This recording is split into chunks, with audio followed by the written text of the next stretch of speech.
Aujourd'hui, je fais un test des ROM 3.2 pour l'Amiga OS. J'ai des choses à dire qui sont plutôt positives parce que ça, c'est les points positifs et ça, c'est les points négatifs. Donc on va voir ça en détail. J'ai acheté la version CD. Cette version CD est fournie avec un petit manuel qui est déjà plus conséquent que ce qu'il y avait avant. Ça tombe bien parce que j'ai un lecteur de CD et j'ai acheté aussi les ROM physiques. Quand tu as les ROM physiques, tu évites un reboot au démarrage. Donc tu démarres plus vite si tu as les ROM physiques. Si tu n'as pas les ROM physiques et que tu as juste des ROM 3.1, bah au démarrage, il copie les ROM dans la mémoire, il reboot dessus et ça fonctionne aussi très bien. Avant de rentrer dans les tests plus approfondis, selon Cloanto, qui est donc le propriétaire de la marque Amiga, elles ne sont pas officielles. Ces ROM ont été édités par Hyperion, les développeurs de l'Amiga OS 3.2, qui sont des vrais passionnés. Ils ont cherché un éditeur, ils ont cherché à être distribués et ils ont trouvé Hyperion. C'est pas forcément donc la boîte la plus sympathique de la communauté Amiga qui édite ces ROM, et c'est pas pour rien s'il y a des procès entre les deux.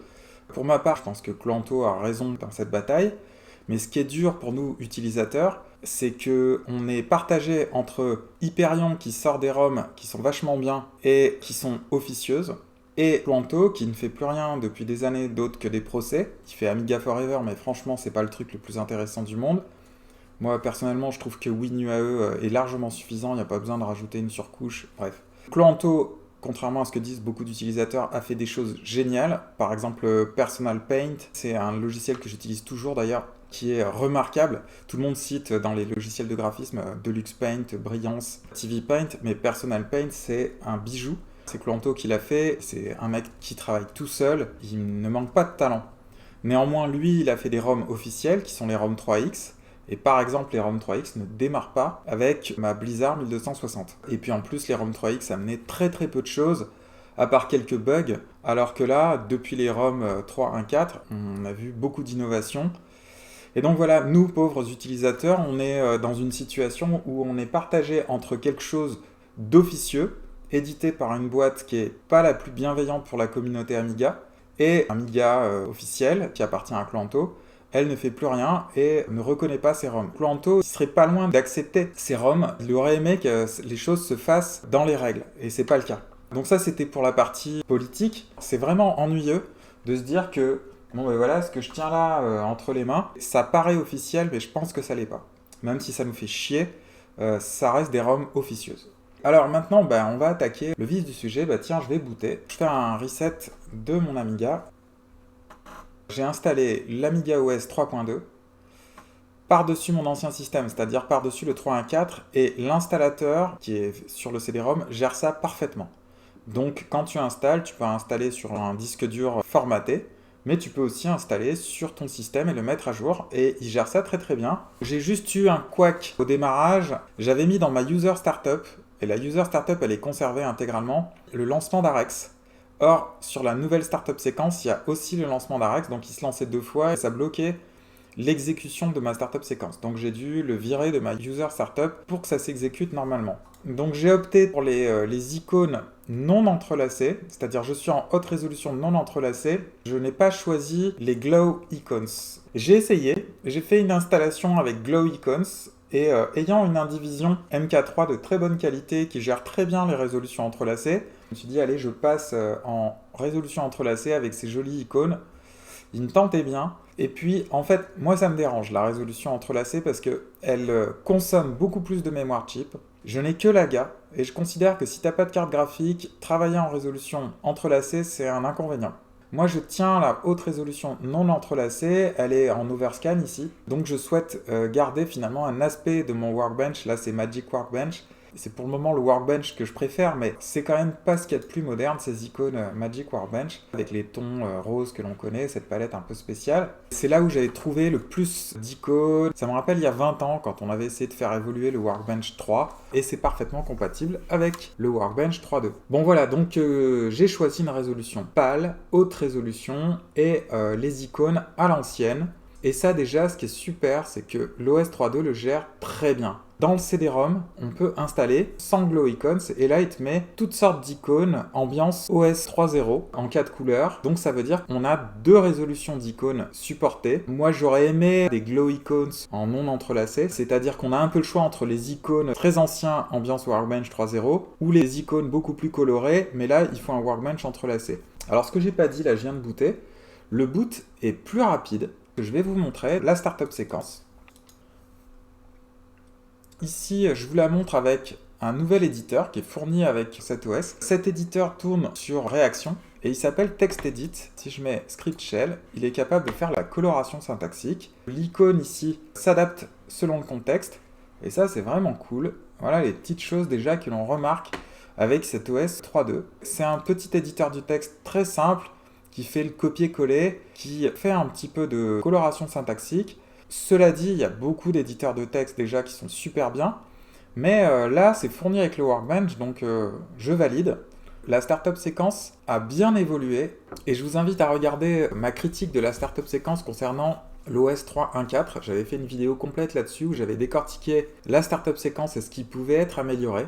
Dans ma vidéo, je parle de Loadmon Drivers, alors qui est une commande qu'on trouve sur Aminet et qui remplace un gros paquet de lignes, tout ça pour charger les pilotes mis dans Devs Monitor. Et donc là, c'est vraiment cool, ils ont mis ça en place. Et ça, j'avais fait cette critique en disant, mais pourquoi ils n'utilisent pas une commande plus simple pour ça? Autre chose que j'avais critiqué, pour que le Workbench charge plus vite, il faut arrêter de mettre env dans la RAM. Env, c'est toutes les variables d'environnement. Tu paramètres n'importe quelle application. MUI, réaction, n'importe quoi, ça se stocke dans env. Et pour que les réglages soient définitivement enregistrés, ils sont stockés dans un dossier qui s'appelle pref-env-archive. Ce dossier, il y a une assignation, c'est envarc. Donc envarc, c'est sur le disque dur, et env, c'est dans la RAM. Il y a des centaines de fichiers, de tout petits fichiers, qui sont copiés au démarrage du Workbench. Donc quand tu as un disque dur, plus tu utilises ton Workbench, plus il va se mettre à démarrer lentement. Par exemple, dans ce dossier, il y a tous les icônes par défaut.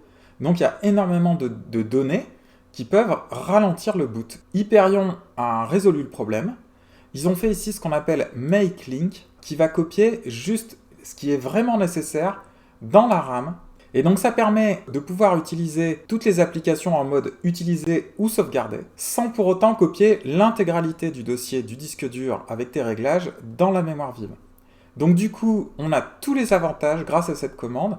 Donc ici, je l'iconifie et j'appuie sur la touche Help.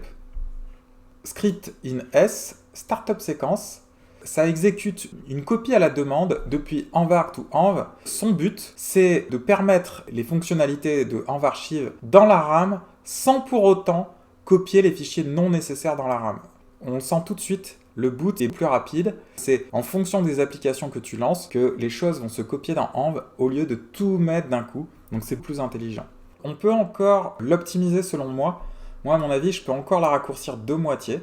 Donc par exemple, ici, là, tout ça, c'est un petit système qui permet de vérifier quel CPU tu as et d'agir en conséquence si tu n'as pas un CPU compatible. Si jamais tu n'as pas la bibliothèque qui est adaptée à ton CPU, il va se mettre en mode compatible. Ça, moi, je dégagerai. Une fois que tu as la bonne bibliothèque, tu t'en fous. Ici, vérifie que tu as les ROM hardware et si tu les as pas, il va faire en sorte que les ROM soient chargés dans la mémoire.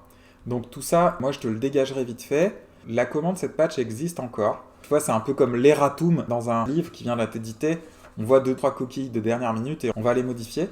Je comprends pas pourquoi il y a une commande cette patch alors qu'il y a des ROM qui viennent de sortir. Voilà, c'est un peu contradictoire.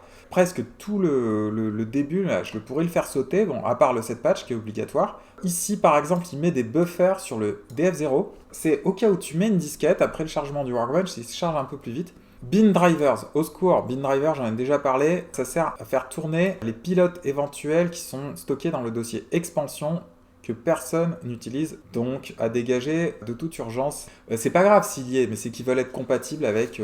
ils ont dû se poser la question, est-ce qu'on le garde, est-ce qu'on le garde pas? Bon, ça, je l'avais fait sauter.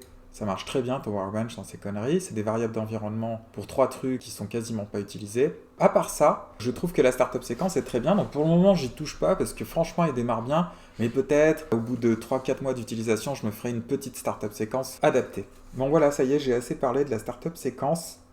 Dans ma vidéo de l'OS 3.1.4, j'avais fait une critique sur le fait qu'il n'y avait pas d'Amiga Guide. Alors déjà, il y a une petite documentation papier. Il y a l'équivalent en Amiga Guide, donc je vous l'ai dit, c'est ici. Ils l'ont mis aussi dans Système. Ça revient à cliquer ici. Voilà, ils ont fait une documentation complète. Donc par exemple, le shell a beaucoup évolué. Voilà, donc ils ont fait énormément de choses sur la syntaxe, etc. Ici, je suis dans Multiview. Il y a ces petits boutons qui permettent de feuilleter. On peut iconifier plus facilement. Et la documentation peut être contextuelle. Par exemple, ASL, si j'appuie sur Help, j'ai la documentation directe ASL. Autre chose, donc par exemple, ici, l'horloge, j'appuie sur Help. Donc la documentation, elle est contextuelle. Ils ont comblé une grosse lacune sur ce domaine. Puisque je parle de documentation, là on retrouve les FAQ bien détaillés, etc. Mais on retrouve aussi le NDK, c'est tout ce qui est documentation pour les développeurs. Les includes pour le langage C, les includes pour le langage assembleur. En fait, il y a tout ce qu'il faut pour pouvoir développer.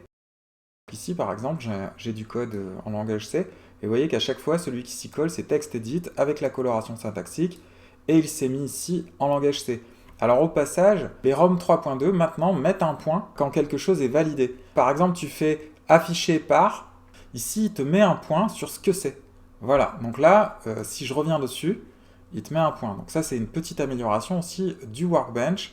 On voit aussi ici très nettement marqué les raccourcis clavier pour accéder à toutes ces petites choses avec la touche Amiga.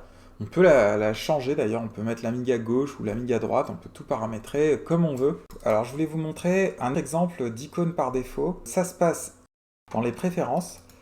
Vous avez ici beaucoup d'icônes par défaut qui sont proposées. Donc par exemple, quand tu as du son, on peut changer d'icône. Il va reconnaître toutes sortes de formats. Par exemple, DMS avancé. Au début du fichier, s'il y a marqué DMS, à l'intérieur du fichier, il va l'identifier comme étant un fichier DMS. On identifie les fichiers par ce qu'ils contiennent et pas forcément par leurs extensions. Donc je vais vous montrer un exemple. Je vais dans Internet, je vais sur Prism. Quand je vais dans le dossier source, là je suis en mode icône par défaut. Si je fais montrer icône seulement, vous voyez qu'il n'y a rien. Il n'y a pas des points info. Par contre, si je fais montrer tous les fichiers, donc là il se met à improviser. Alors on peut tous les arranger avec ce superbe outil. Chaque icône va lancer le TextEdit que je vous ai montré tout à l'heure avec la coloration syntaxique et la vitesse qui va avec. Alors toujours dans les avantages, j'ai retiré beaucoup de patchs et d'utilitaires qui comblaient des lacunes du Workbench et maintenant c'est plus nécessaire puisque le Workbench le fait. Tout ce qui est sous Help ici, FileMaster, Reddit, TextEdit, Internet, ça c'est moi qui l'ai rajouté. Avant, quand on voulait rajouter quelque chose dans le menu outils du Workbench, il fallait utiliser une commodité que tout le monde connaît. Alors je vais lancer ToolsDaemon pour vous montrer ça. Je l'ai conservé mais je ne vais pas tarder à le jeter à la poubelle. Donc il est dans Commodities. Il est compatible, mais selon les auteurs du Workbench 3.2, c'est un hack et donc il peut provoquer des bugs. Quand tu lances ToolsDaemon, on se retrouve avec un menu ici. Il peut être modifié avec ToolsPrefs, facilement éditable. Alors je vais le quitter ça. Ce petit menu qui s'appelle Menu Tools, on le retrouve ici, dans Workbench Startup. L'OS 3.2 a ajouté plein de petites commodités. Menu Tools permet de remplacer ToolsDaemon de manière plus système selon les auteurs. Pour vous montrer à quoi ça sert, c'est un peu comme des docs. Hop, je lance très vite les applications courantes. Donc là, par exemple, FileMaster, que j'utilise beaucoup. Si je veux lancer FileMaster d'une manière plus habituelle, je suis obligé de faire ça, ça, ça et ça. Ça revient au même, mais vous voyez que je perds du temps. Voilà, j'ouvre des tas de fenêtres et tout ça. Donc les applications courantes, on peut les caractériser par ça. Et si tu veux l'éditer, il te faut un éditeur de texte. Donc allez, je vais prendre TextEdit. On va faire du glisser-déplacer. Et donc c'est un texte de type Arex. J'ai dû renseigner toutes ces petites infos. c'est compatible avec le système, mais Tools Diamond avait son interface graphique qui était quand même vachement sympa. Quand tu lances une application, tu peux la lancer comme une application sous Shell ou comme une application sous Workbench. Donc quand elle est lancée comme une application sous Workbench, elle va tenir compte par exemple des informations qui sont renseignées dans l'icône, les fameux types d'outils ou tool type. Dans Tools Diamond, on pouvait dire je lance cette application en tant que Workbench ou en tant que Shell. Si vous voulez lancer une application en tant que Workbench, la commande wbload permet de lancer aussi les applications depuis le Workbench. Ça veut dire qu'on peut faire tout ce que fait Tools Diamond, mais il faut l'écrire, c'est très facile à faire. Par exemple, du temps de Tools Diamond, j'avais eBrowse. Alors déjà, je vais me souvenir de la commande que j'avais utilisée. sys internet eBrowse / eBrowse. Voilà. Donc c'est tout ce qu'il y a à retenir. Je vais vous montrer comment on le fait. Je vais dans Menu Tools. Je vais copier-coller toute cette ligne ici. Amiga C, Amiga V. Ici, on met le nom de l'application. Ici, on le remet encore. Alors, il ne faut surtout pas casser les guillemets. Hein. Je vais utiliser ça comme une commande de shell. Voilà. C'est tout. J'enregistre ça. Donc, vous voyez qu'il y a une étoile ici. Donc, je l'enregistre. OK. Je le ferme. Théoriquement, il faudrait que je redémarre mon Workbench pour que ça fonctionne. Je peux aussi le relancer. Ouais, ça n'a pas l'air d'être... Je le lance une deuxième fois. Voilà. Ici, on voit qu'il en tient compte. Donc là, normalement, je l'ai ici. Vous voyez? Alors, on va voir si ça fonctionne.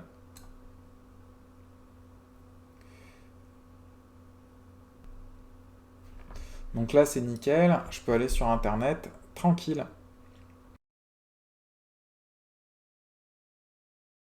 Alors, j'étais dans les avantages et je parlais de tous les patchs qu'il y avait en moins. Donc j'ai dit Tools Diamond, il n'y en a plus besoin, puisqu'on utilise Menu Tools. J'avais une application qui servait à gérer les icônes, et notamment qui me permettait de convertir les icônes, par exemple les icônes de type outils, projet, tiroir, etc. Et j'avais utilisé ToolType Manager. Maintenant, on a une application qui gère les icônes. Par exemple, je clique sur cette icône, je fais Information.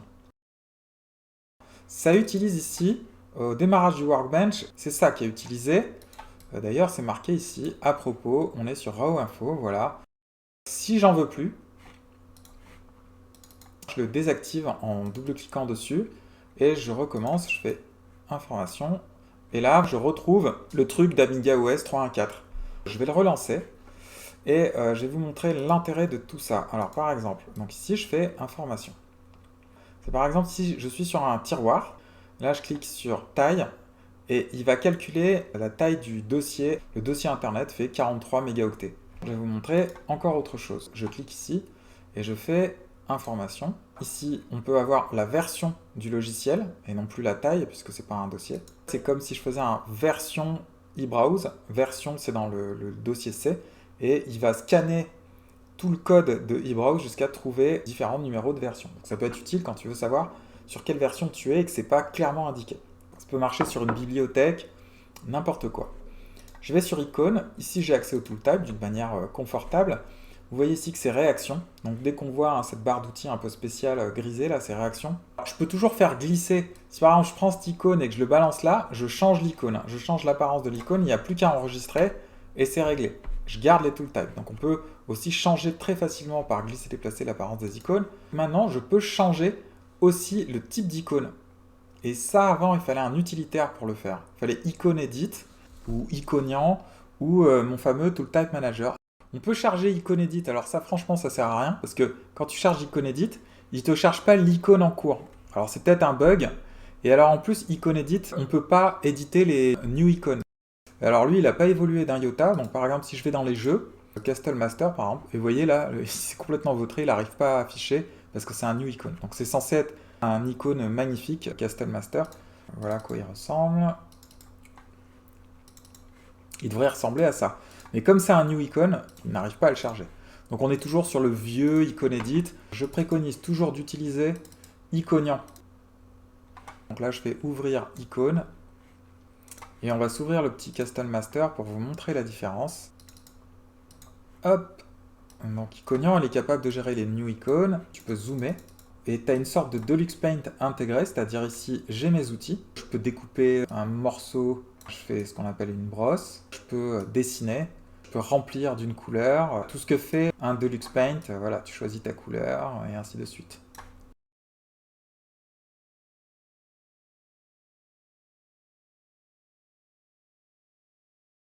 Tu peux convertir dans la palette Magic Workbench, ça c'est cool pour moi. Tu peux transformer une image en icône. Par exemple, si tu as une image type PNG, enfin tout ce qui correspond au data type, une image JPG, une image IFF, s'il n'a pas d'icône, tu fais afficher tout, tu pointes le fichier et tu fais image à icône et il va te la transformer en icône. Alors il le fait plus ou moins bien, du coup j'utilise encore cette petite application qui s'appelle Image to Icon qui le fait mieux, qui va prendre la totalité de l'image. Alors que lui, il a tendance à te dire, ou bien je fais un petit coin, ça s'appelle l'option recadrer, ou alors il essaie de faire toute l'image. Il faudrait au préalable réduire la taille de l'image dans Deluxe Paint ou autre pour la transformer en icône. Du coup, moi je préfère lui, il est beaucoup plus intéressant dans cette approche. Donc je garde cet utilitaire, j'ai pas viré tous mes utilitaires. Toujours les trucs qui sont bien utiles, que j'ai plus besoin d'installer. Freewheel. Pour gérer la molette de ma souris, eh ben, il n'y en a plus besoin, parce que la molette est gérée. Si par exemple, là, je suis dans la startup séquence et que j'utilise la molette de ma souris, ça gère plutôt bien, vous voyez. Voilà, donc là, j'utilise la molette de ma souris, et j'ai vu que ça le gérait plutôt correctement dans à peu près toutes les applications. Je vais essayer de voir avec un fichier de texte, ça serait cool. Voilà, un Amiga Guide. Voilà, là j'utilise l'Amiga Guide et ça marche très très bien. Voilà, donc la molette, elle est bien prise en compte, il n'y a plus besoin de freewheel. Ok. Quand on fait de l'émulation, notamment l'émulateur Fusion, je n'ai plus besoin ici de lancer des utilitaires comme prépare-émule qui permettaient de faire que la mémoire soit préparée pour macOS. Il n'y a plus de reboot nécessaire. Je n'ai plus besoin d'installer ASL qui était sur Aminet pour forcer l'utilisation de l'ASL. Je vous donne un exemple avec Sound Studio. Là, j'ouvre une boîte de requêtes ASL, donc presque toutes les applications l'utilisent. Et vous voyez, là, je l'ai paramétré pour qu'elle soit centrée, qu'elle utilise un certain pourcentage de l'écran. On peut paramétrer pour que ce soit les dossiers en premier. Avant, il fallait installer une application sur Aminet pour paramétrer correctement ASL. Là, je suis sur un Amiga Guide, je fais Open. Voilà, c'est ASL et vous voyez qu'il s'ouvre de la même manière. Plus besoin d'installer donc New Icon, Palette Magic Workbench. Bon, je vais très vite parce que ça, j'en avais déjà parlé lors des ROM 3.1.4, donc c'est ici. Si je décoche cette case, ça gère les New Icons. Donc les New Icons, vous venez de les voir avec Castle Master par exemple. Et j'ai coché Palette Magic Workbench. Alors par défaut, c'était pas coché, donc mes Magic Workbench, ils avaient une sale gueule, ils étaient tous roses. Et donc là, ça te verrouille la palette. Il n'y a plus besoin aussi d'installer ClassAct. Avant, j'avais un icône ClassAct ici. On pouvait se l'installer sur l'Amiga OS 3.1. ClassAct est l'ancêtre de Réaction qui était livré avec l'OS 3.5. Et maintenant, Réaction est intégrée au système. Par exemple, ça, c'est sous Réaction. Donc dès que vous voyez cette espèce de grisé et ces barres comme ça, c'est Réaction. Et Réaction, on peut le paramétrer ici assez finement. Et donc, il y a plusieurs types d'aperçus. Alors, je vous montre. Moi, j'ai choisi mince Xen avec un espacement de 4, mais on peut choisir ceci. Get Tool, donc là, ambiance vieux Workbench d'origine. Mince, c'est un peu flat, c'est pas mal du tout. Ici, en relief, alors moi je trouve ça un peu ringard, mais bon, peut-être sur des Workbench haute définition. Xen, ça m'évoque l'OS 3.5, mais là aussi je trouve ça un peu ringard en fait. Le relief, c'est pas forcément la modernité maintenant, c'est plutôt tout ce qui est à plat. Et mince Xen, c'est un petit peu plus aplati avec les grisés, bon c'est celui que j'ai choisi. Et vous voyez le 3D scroller ici, le scroll il est un petit peu plus plat. Hop, et là vous voyez les scrolls ils changent un petit peu. Donc voilà, donc on peut vraiment tous régler comme on veut. Donc ça c'est uniquement pour les applications ClassAct. Alors aussi l'inconvénient c'est qu'il y a beaucoup d'environnements différents. Parce que tu as GatTools qui était l'environnement choisi par l'OS 3.1.4 et moi j'aimais bien cette philosophie. Et quel est l'inconvénient de GatTools? Eh ben c'est que je crois qu'il n'est pas orienté objet. Quand tu programmes d'une manière moderne des interfaces graphiques et que tu veux adapter une application moderne, notamment d'OS 4 ou de Morphos, un peu comme MUI, elles utilisent la programmation orientée objet En tout cas, Réaction et Boopsy, ça veut dire que tu peux le programmer d'une manière moderne. Donc en fait, Réaction permet de faire des interfaces graphiques d'une manière moderne et d'adapter de nouvelles applications plus facilement. Donc peut-être que dans l'avenir, on va avoir droit à des portages qui viennent de l'OS 4 vers l'OS 3.2. Alors je suis partagé sur cette question parce qu'on est quand même sur du rétro qui corrige des patchs et qui évite d'utiliser des patchs. J'aime bien cette philosophie-là, mais je reste sur une vieille bécane qui n'a pas besoin vraiment d'évoluer. Mais c'est pas parce que il peut faire plus qu'on ne peut pas faire le moins. Vous voyez, j'utilise FileMaster. Alors, FileMaster, ça utilise encore autre chose comme interface graphique. FileMaster, ça utilise la bibliothèque Beggy. Donc, ça veut dire qu'il y a beaucoup de choses. Il y a MUI, Beggy, GatTool et Réaction. Ça veut dire qu'il y a beaucoup d'interfaces graphiques qui sont différentes. C'est parce que c'est pas homogène. C'est le côté un peu amateur de l'Amiga. J'aimais bien l'OS 3.1.4 parce que ils avaient jeté leur dévolu sur GatTool et je trouvais que c'était mieux à faire que de faire Réaction. Mais après, ils se sont quand même bien débrouillés avec Réaction. J'utilise quelques applications qui utilisaient ClassAct, l'ancêtre de Réaction. Et donc je suis bien content que ce soit intégré parce que de toute façon j'avais installé ClassAct et je vais vous montrer les quelques applications qu'il utilise. Alors je suis enregistré sur ce logiciel, ça s'appelle Warp Data Type. C'est un des développeurs de eBrowse et les Warp Data Type permet d'afficher les images JPEG, PNG, TIFF, WebP, c'est le nouveau format inventé par Google, ça, le WebP. Des data types très rapides, surtout pour les cartes accélératrices. Alors, il tient compte des PPC et il tient compte des 0.60. Quand j'utilise eBrowse et qu'il y a un PNG à décompresser ou un JPG à décompresser, il va très très vite. Et pourquoi je vous montre Warp Data Type? Parce que là, c'est les préférences de Warp Data Type et elles s'affichaient jamais correctement sous OS 3.1.4 ou sous OS 3.1. Elles débordaient de l'écran. Elles utilisaient ClassAct. Là, grâce à Réaction, qui est l'évolution de ClassAct, elle s'affiche nickel avec une petite typo exprès qui permet que quand il n'y a pas la place, ça s'affiche correctement. Alors je crois que c'est expliqué ici. Ça s'appelle reculer fonte. Ils ont fait une typo de 7 pixels qui s'appelle la 7 Alone. Et je vous montre d'autres choses. AmiFTP. Et alors je ne le savais pas que c'était fait avec ClassAct, mais quand j'ai lancé, j'ai tout de suite reconnu les barres que j'avais paramétrées. Et AmiFTP est vraiment super cool. Ici, voilà, je vous montre Aminet. Voilà, on peut se connecter sur Aminet en mode FTP. Alors ça, je m'en sers beaucoup quand les serveurs, des fois les serveurs, ils tombent en panne sur Aminet. Et ben, tu peux télécharger. Alors, tu peux pas faire vraiment de recherche, mais tu peux télécharger directement avec le FTP comme ceci. Ça fonctionne très bien, notamment pour communiquer entre le PC à côté et l'Amiga. Voilà, et ben ça c'est ClassAct, Réaction, et c'est vraiment cool, parce que c'est une application qui a arrêté le développement en 97, et ben elle a été modernisée grâce au Workbench Amiga OS 3.2. Je vais vous montrer une application sonore, donc j'avais fait une vidéo là-dessus. J'avais fait un panorama des logiciels sonores. Donc Orny est un logiciel très puissant qui gère le MIDI. Et là, on est sur du Réaction à fond. Et pour le faire tourner, d'ailleurs, sur ma vidéo, j'avais dit il faut installer ClassAct minimum si tu as un OS 3.1. Là, vous regardez les barres de scroll. Vous voyez que là, je suis dans un environnement. Alors, ouais, il faut que je vise. Je sais pas si on va entendre quelque chose. J'ai éteint le son.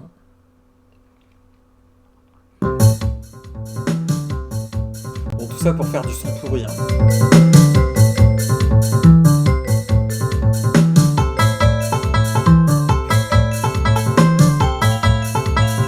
Et il y avait des utilisateurs qui me disaient mais comment t'as fait pour le faire tourner? J'avais dit il faut mettre ClassAct. Il manquait des morceaux sur le ClassAct fourni sur Aminet et j'étais allé en piquer d'autres sur le CD de Amiga OS 3.5. C'est-à-dire des morceaux de réaction en fait. Voilà. Et maintenant, l'affaire est réglée, on a réaction. Et pour finir, je vais vous montrer un truc que j'ai testé hier. J'utilise Amiga Amp. Vous notez que je suis là sur la version 2.25 et je ne peux pas aller au-delà. Il y a une nouvelle version pour Amiga OS 68K. J'ai pas droit parce que c'est Amiga OS 3.9 minimum. Donc là, c'est un peu limité pour moi. Je me suis aperçu que désormais, je peux l'utiliser. Alors, je vais vous montrer ça tout de suite. Je vais sur eBrowse. Amiga Amp. Je vais sur le site officiel de Amiga Amp. Je vais sur la rubrique Download. Donc là, il y a la version de 2011 que j'utilise actuellement. Et la version 3.29, elle date du 30 mars 2021, je la vois passer sur Aminet, et ben moi, j'ai pas le droit de l'utiliser. Ils disent que c'est 68K OS 3.9. Donc c'est parti.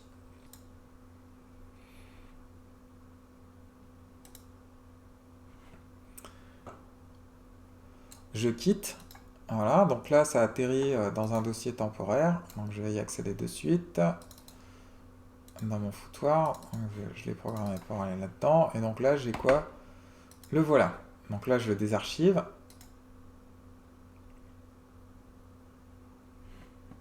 Et donc là, j'ai une version normalement non fonctionnelle. Il faut OS 3.9. Elle fonctionne. Et si vous regardez les icônes, on est bien sur réaction.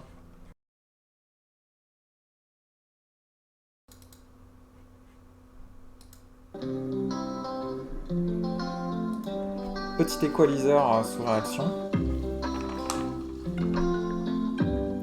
Alors après, hein, c'est pas ce que je pourrais appeler le plus rapide des logiciels de l'univers, mais ça marche. OS 3.9 minimum. Alors voilà. Alors après, c'est pas forcément dit que je vais l'utiliser, hein, parce que je pense pas que au niveau sonore ce soit amélioré. Moi j'aime autant une petite version GetTools plus nerveuse. Hein. Donc, ça veut dire qu'on risque d'avoir des compatibilités avec des logiciels qui avaient été développés pour l'OS 3.5, 3.9. Alors, vous voyez, là, c'est les réglages qui sont sous réaction. Un petit bémol tout de même, l'interface sous réaction est un poil plus lente que GetTool. Alors, moi, j'ai une 0.60, mais je suis sous AGA et je trouve que c'est un poil plus lent. Je sais pas ce que ça donne quand tu as un 68020, que tu n'as pas vraiment de carte accélératrice, tu as juste de la mémoire supplémentaire.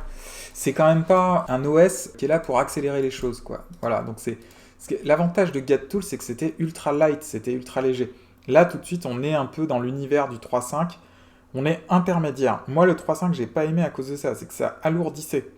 J'ai utilisé longtemps le 3.5 et au bout d'un moment, je me suis dit, rien ne vaut le 3.1 et sa nervosité. Donc, il faudrait pas tomber dans le piège d'utiliser des interfaces qui sont moins réactives. Bon, celui-là est à l'ancienne. Je sais pas si vous voyez la différence de vitesse. C'est quand même un petit peu plus nerveux. Voilà. Toujours parmi les petites applications qu'on n'a plus besoin d'utiliser, c'est les applications textuelles. J'utilisais Reddit, qui est excellent et qui est un petit éditeur de texte. Je pense pas que je vais le mettre à la corbeille parce qu'il est plus rapide que TextEdit. Et j'utilisais Jano Editor. En voilà deux que j'adore. Et je vais vous montrer la différence avec celui qui est fourni, qui s'appelle donc TextEdit. Voilà. Et Jano Editor. Nerveux. Reddit. Reddit, il a été fait même pour le Workbench 1.3. Donc il est compatible jusqu'au Workbench 3.2. Il est notamment optimisé pour fonctionner sur les toutes petites configurations. Il a à peine un an ce programme. Il y a le copier-coller, il y a tout ce qu'il faut, le rechercher, remplacer. Et donc pour faire la différence, là il y a TextEdit, tu vois, un petit peu poussif. Là il y a Reddit, tu as vu à quelle vitesse ça se lance. Et là on est sur Jano Editor. Donc voilà, j'ai gardé tout ça pour vous les faire comparer, mais vous notez que celui qui rame le plus, eh ben, c'est réaction. Mais il a des trucs comme ça. Moi j'aime bien quand c'est ultra nerveux et réactif, c'est ce qui fait la beauté de cet OS, et j'aimerais pas qu'on bascule dans de la lourdeur. Donc peut-être qu'on pourrait jeter tous les éditeurs de texte et utiliser que TextEdit, qui me paraît très bien. Autre applicatif dont j'ai plus besoin. Avant j'utilisais EasyFind pour chercher des fichiers. Et ça, j'en avais fait une critique dans ma vidéo sur l'Amiga OS 3.1.4. J'avais dit, mais où c'est qu'ils ont mis l'outil de recherche? Find est ici. Mais cette application, tu peux aussi la charger comme ceci. Tu fais rechercher.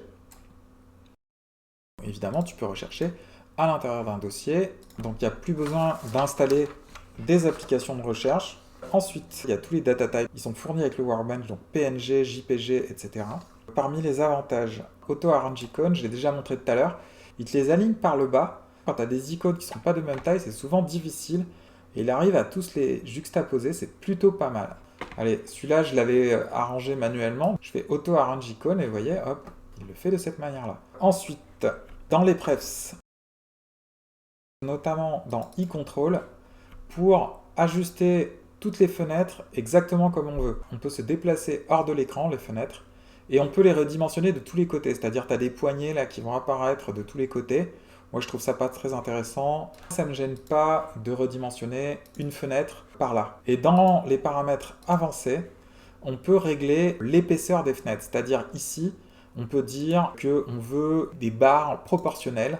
Alors ça veut dire la hauteur de la barre titre va être proportionnelle à la largeur en bas et sur le côté avec les flèches ici.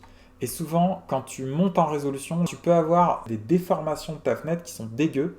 Et bien grâce à ça, tu peux avoir un workbench qui va s'adapter et être joli, quelle que soit la typo, la barre de titre que tu as choisie, voilà. Donc tu peux régler énormément de choses. Tu peux faire une grosse barre de titre, changer la typo, mettre de l'espace à l'intérieur. Tu peux gérer beaucoup de détails. En fait, le workbench est devenu très paramétrable. Ce qui m'a bien branché ici, c'est la possibilité de gérer la barre de titre. Vous voyez ici, j'ai mis cheap. Si je mets ici graphique, hop, je fais utiliser, regardez, voilà. Ce qui fait le charme aussi de l'Amiga, c'est sa simplicité. Moi, j'aimais bien aussi, dans l'Amiga OS 3, qu'il n'y avait rien à paramétrer, quoi. Tu avais choisi ton fond d'écran, les bordures de fenêtre, tu pouvais pas les changer, mais c'était bien comme ça aussi. Un petit système d'exploitation. Tandis que là, tu as des options partout, et attends, on est sur un truc qui a 30 ans. Donc, en fait, ça m'a gonflé. J'ai commencé par ça, je vous cache pas que je me suis dit, moi, si ça continue, je vais revenir à l'OS 3.1. Supposons là, je mets mon OS 3.1. Tout de suite, moi j'utilise par exemple WHD Load. Mais WHD Load, c'est fourni avec des new icons. Ah bah va falloir réinstaller new icon. Ah ouais, mais moi j'ai une 0.60. Ah bah alors va falloir installer MMU lib avec toutes les bibliothèques 0.60 et tous les patchs de Thomas Richter avec des reboots possibles du Workbench pour pouvoir tout activer parce que j'aime bien mon émulateur Fusion. Va falloir remettre Prepare Emule qui fait un reboot au démarrage. Et finalement, je me suis dit, bon, bah alors c'est quoi le plus simple pour avoir un workbench pur? Eh ben, le plus simple, c'est l'OS 3.2. Bon, voilà, je suis parti loin dans mes réflexions. Alors, un truc qui est pas mal aussi dans les prefs, c'est le pointeur. Vous avez vu que moi, j'utilise un pointeur qui change d'aspect. Ça, c'est vraiment utile. À l'usage, ou quand tu utilises le curseur dans certaines fenêtres, c'est vraiment parfait. Et tu fais ouvrir un projet, tu vas dans pointeur, et ils ont fait toutes sortes de pointeurs. Alors, par exemple, je vais vous montrer, allez, classique pointer. Voilà, t'as la bonne vieille flèche. Ça, je trouve ça trop cool. J'ai bien envie de la garder, donc je vais sauver. Je vais faire un petit redémarrage. Donc on peut changer le pointeur, il y a beaucoup de choix. Il y a tous les pointeurs contextuels. Encore faut-il avoir les applications qui les utilisent aussi. Ils les utilisent pas tous. Les applications qui l'utilisent le plus, c'est les applications de type réaction, parce qu'évidemment, elles se les ont programmées. Donc là, vous voyez, le pointeur est totalement contextuel. Parmi les autres petites nouveautés, show config. Avant, c'était juste une fenêtre qui te balançait les infos. Bon, ben là, ils l'ont refait sous réaction. Qu'est-ce qu'ils ont fait d'autre? Alors, j'ai dit que les Amiga Guide, maintenant, ils avaient des images. Là, je suis sur un Amiga Guide et on voit des images. Donc ici, tu vois que quand tu lis, ben, c'est vachement utile de pouvoir avoir des images là-dedans. Et ça, il était temps.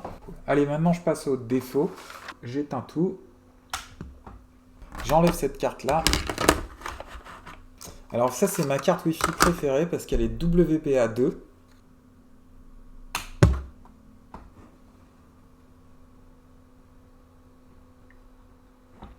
Donc là, je viens d'allumer, ça ne démarre pas. J'ai testé la carte PCMCIA pour le CD-ROM, pour la Compact Flash, nickel, et j'ai mis une autre carte Wi-Fi et elle démarre. Alors je rappelle que dedans, il y a les ROM 3.2 en hard, et je ne sais pas pourquoi ça ne démarre pas. En revanche, si je mets cette carte PCMCIA à chaud, comme ceci, maintenant ça va fonctionner. Mais si jamais j'éteins complètement l'ordinateur et que je l'allume avec cette carte, je ne sais pas ce qu'il y a, depuis que j'ai mis ces ROM, ça bloque. Autre petit inconvénient, j'ai toujours besoin de FBlitz, FText et BlazWCP. Ce sont des patchs qui vont accélérer l'affichage en copiant des actions dans la FAST. C'est-à-dire plutôt que les déplacements de mémoire se fassent dans la mémoire chip, ils se font dans la mémoire FAST. Et donc quand tu as une extension de mémoire, moi j'ai 64 mégaoctets, c'est super bien. Et c'est pareil, FBlitz c'est pour le graphisme et FText c'est pour l'affichage des textes. Et ça te les booste vraiment. Et bien quand tu les mets pas, les patchs, c'est lent. Et je suis allé assez loin dans le trip parce que j'ai acheté sur le site d'Individual Computers Picasso 96, la dernière version de Picasso 96. tu installes Picasso 96, tu mets n'importe quelle carte graphique, et ensuite tu utilises Native. Et Native, c'est censé fonctionner avec l'AGA, et c'est censé être une sorte de FBlit, FText, plus respectueux du système.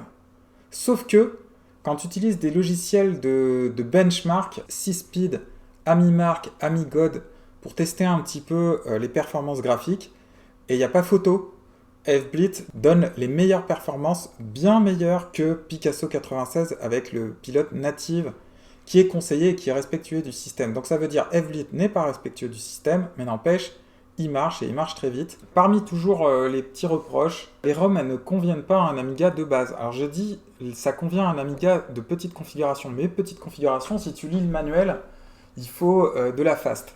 Hein, c'est-à-dire que tu ne peux pas prendre un 1200 avec ces 2 mégas de chip et dire ok j'installe les ROM 3.2.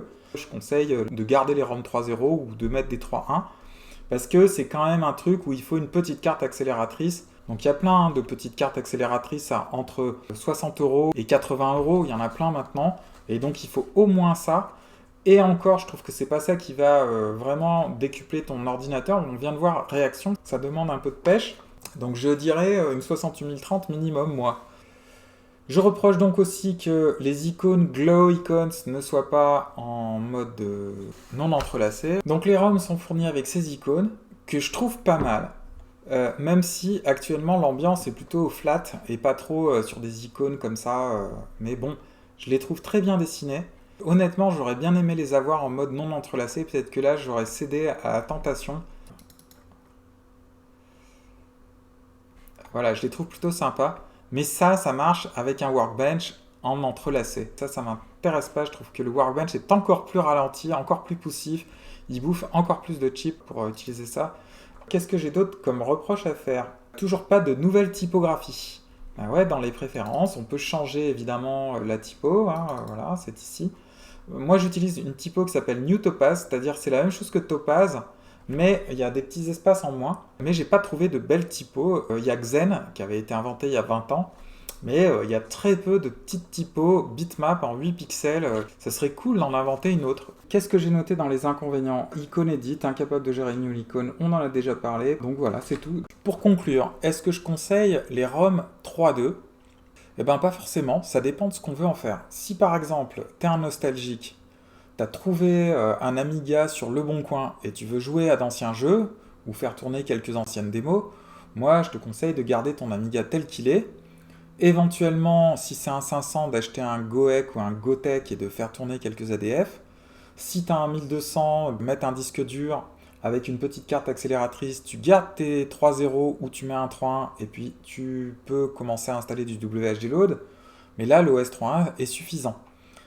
Maintenant, si tu es un amoureux du Workbench, si tu sais ce que c'est qu'une startup séquence, si tu veux maîtriser tous les aspects graphiques de ton Workbench, bidouiller des scripts, si tu veux des documentations complètes, si tu veux développer des nouvelles applications, bref, tous les bidouilleurs vont adorer ce Workbench. Si tu es un utilisateur de l'OS 3.1.4 et que tu as aimé l'OS 3.1.4, je te conseille nettement de passer au 3.2 puisqu'il y a beaucoup de choses de l'OS 3.1.4 qui ont été améliorées parce que les développeurs de l'OS 3.1.4 ont tenu compte des remarques qui avaient été faites dans les forums et donc ils ont bien évolué vers le 3.2. Et je trouve que le 3.2 c'est un peu le chaînon manquant entre le 3.1 et le 4, c'est-à-dire que c'est à la fois moderne et en même temps c'est réactif. Ils gardent l'esprit quand même du 3.1, ils ont essayé de faire un truc léger. Ceux qui aiment comme moi le minimalisme, on y trouve notre compte. Et puis ceux qui aiment les workbench avec des gros fonds d'écran, qui ont une carte graphique, qui ont une carte accélératrice, je sais pas, une vampire et tout ça, ils vont prendre leur pied aussi avec ce workbench parce qu'il peut ressembler à un OS 3.9 mais en quelque chose de plus moderne et de mieux pensé, je trouve. C'est un workbench qui va convenir à beaucoup de gens et je trouve ça plutôt positif. Et donc c'est sur cette note positive que je vous dis à la prochaine vidéo. Salut!